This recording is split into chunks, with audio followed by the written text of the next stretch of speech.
Boss told me that if I accept a prescription it will cost the company $8,000. I work in Arizona and am being seen at a walk-in clinic after a workers' comp incident. As I'm waiting to be seen, my boss, who is on vacation, called me to make sure I knew that if I accept any prescription to be written it will cost the company $8,000. He also asked if I could just go home for a couple days and take Advil to see if that helps. Seems odd, and was wondering if this is legal?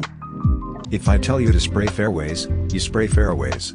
No problem, boss. My first job out of college, I was working as an assistant superintendent on a golf course. One of the most common jobs I was assigned was to spray pesticides on fairways, greens, tees, etc. One particular day I was spraying fairways and one of the crew guys who was on the next hole over needed help with their machine because it had broke down. So I stopped spraying and went over and helped him figure out what was wrong with the machine. My boss, the superintendent, came riding up on his golf cart and starting absolutely blasting me for stopping, and told me that if my job is to spray fairways, that is the only thing I need to be worried about. So I got back on the spray rig and kept on spraying. 2 weeks later, the same exact scenario happened. I was spraying fairways and a crew guy needed help out on the course. I just kept spraying and ignored the crew guy. My boss was making his rounds on the golf cart and came over to me and started yelling at me, saying that if I see someone needs help I need to be able to break off from what I'm doing and help that person. I'm a manager and that's my job, yada yada. Then he goes, "Do you understand me?" And I said, "No, I don't. 2 weeks ago I did exactly that and you told me to keep spraying fairways if that is my task." He got all red in the face and drove off in his golf cart and came back like 30 minutes later and told me to just use my best judgment from now on if it looked like a crew guy needed help.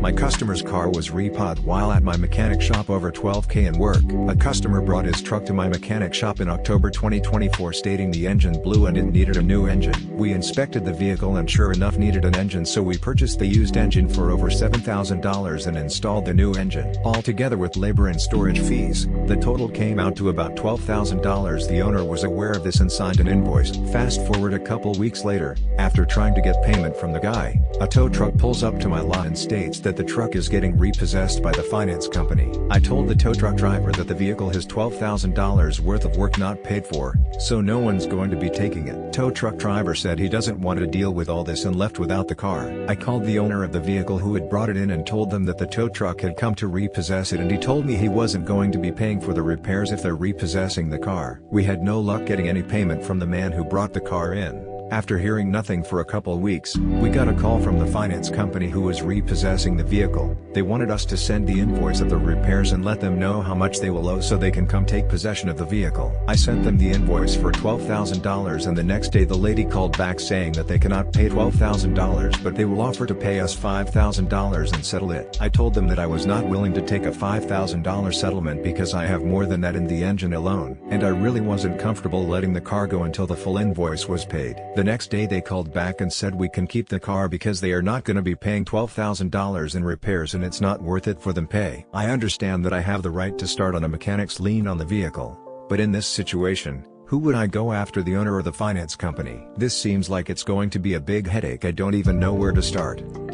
Plow driver did the wrong driveway and wants us both to pay. Hi everyone. The past few days my area has gotten several feet of snow. I have been on vacation and just getting home today, and knew I'd need someone to plow my driveway so I could pull in. Yesterday I contacted a local plow guy, gave him my address and let him know I will not be home and to just let me know when he was done and I'd send him money then. He sent a picture after he finished, and I immediately noticed it was my neighbor's driveway, not mine. When I told him my house was the one next door, he told me it had cost another $50 on top of the $60 I had already paid him and that he had done the work for the address I gave him. I double-checked to make sure I sent him the correct address, which I did. I told him I would not be paying the extra and unless he did the correct driveway, I wouldn't be paying him at all. I did not get a response, but hours later I heard from my neighbor. He had came to their door and said they had to pay him for his service. They refused as they had no idea who he even was and he threatened to sue them and myself for unpaid services. Oh, and he never did my driveway. I'm sure I know the answer, but are my neighbors or I responsible for paying him?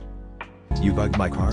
Now you'll have to listen to what I think about you, a petty divorce tale. This gem of a story unfolded over the past few days, and I think it's too hilarious not to share. Not in the US or any other English-speaking country. I have a friend, let's call her Lisa. She's in her 50s, has been married forever, and has spent way too much of that time putting up with her nightmare of a husband. Lisa had thought about divorcing him more times than she can count, but she always hesitated because she knew he'd turn the process into a living hell. Well, 2 months ago, Lisa finally snapped. She decided it was time to break free and filed for divorce. Cue her husband, let's call him Todd the Terrible, immediately proving her right by going full-on paranoid spy mode. First, he installed surveillance cameras all over their house, which, unfortunately, is technically legal in our country as long as he is living there too.